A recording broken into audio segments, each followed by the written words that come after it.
சொல்லுங்க. கோமலா தேவி டீச்சருங்களா? ஆமாங்க. Madam, students welfare அசோசியேஷன்ல இருந்து பேசுறோம் மேம்.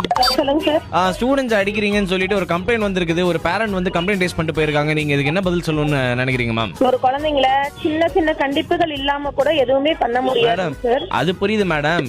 ஸ்டூடெண்ட்ஸ் ஆக்ட் 793 படி if you beat a child with your hand, the child's parents have all the right to hit you with current. You know that?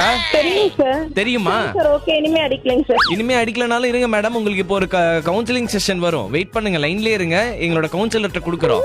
Cheers, say cheers madam. Okay sir. Sir hello, சொல்லுங்க ma'am. எதுக்காக குழந்தைகள் மேல அவ்வளவு ஒரு கோவம்? வந்து imposition எழுதணும் நீங்க. இம்போஷனுங்களா? ஆமாங்க மேடம், ஒரு 100 டைம்ஸ் நீங்க எழுதணும். என்னதுங்க? ஆர்சிபிக்கு கிடைக்காத கப்பு, நான் பண்ணது ரொம்ப தப்பு. சொல்லுங்க, ரிப்பீட் பண்ணுங்க. ஆர்சிபிக்கு கிடைக்காத தப்பு, நான் பண்ணது ரொம்ப தப்பு. ஓகே மேம், இது ஒரு இம்போசிஷனா எழுதி நீங்களே பாத்துக்கோங்க, சரிங்களா?